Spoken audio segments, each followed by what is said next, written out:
they never leave WrestleMania with heat. It's always this fireworks, and it was going to be Rock laying there in a pool of blood with the nWo have beaten their two top guys. And day of the show, they switched everything. So I actually remember when they changed the finish. We were summoned to Vince's hotel room in Toronto. And for months going into this, we know the finish. We're gonna screw Stone Cold. Then we're gonna go and leave the Rock lane. nWo is gonna be red hot. He changed the finish. I remember looking at Kevin Hulk, and I'd been being a good boy to that point, and I said, "See you in the bar."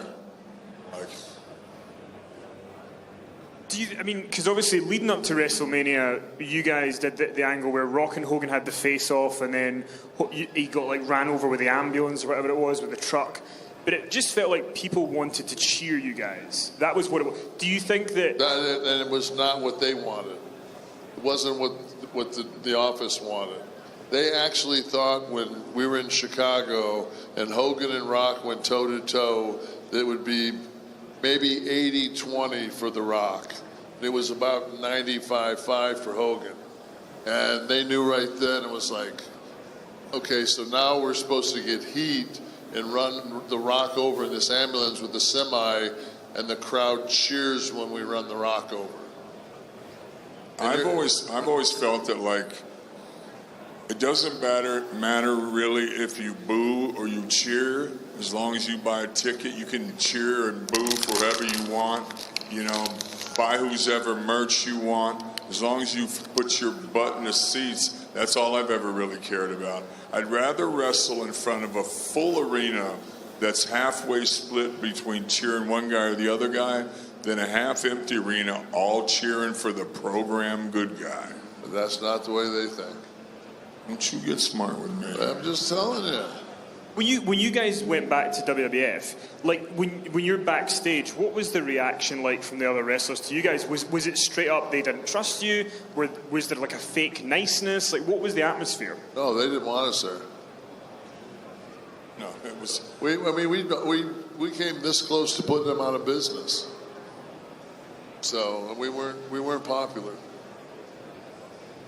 There's a story that's going around about you bumping into the Dudley Boys when you got back. Is that true? And would you tell that story? I don't remember it as a bumping. I remember you walking right up to them. I remember it was in L.A., and I wasn't required to do anything but come in and get scanned for a new action figure. And I'd been around a little bit, kind of had a big name, and they came up to me, Bubba came up to me and said, "Hey man, I'm a big fan of yours," and stuff like that. And I said, "Yeah, man," I said, "I love what you guys do. I love your finish. Can't wait to kick out of it." And I ran into him 7 years later, and he went, "Hey, remember that time you said you were gonna kick out of my finish, man?" Like I'm just joking around, and he took it so serious.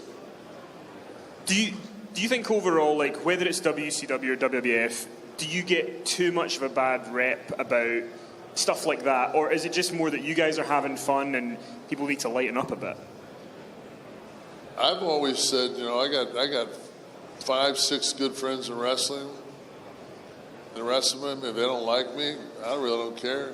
I've never had anybody say it to my face. I feel the same way. I'm not asking you out on a date. I don't care if you want to travel with me. Like Kev said, we've got our carpool of guys. Most guys, even if they think we're jerks, ask them if they want to wrestle us, and they go, oh yeah, because they're always on top, and they usually draw money. And when we get in the ring, we're not selfish. I've gotten in trouble for putting guys over before when I wasn't supposed to.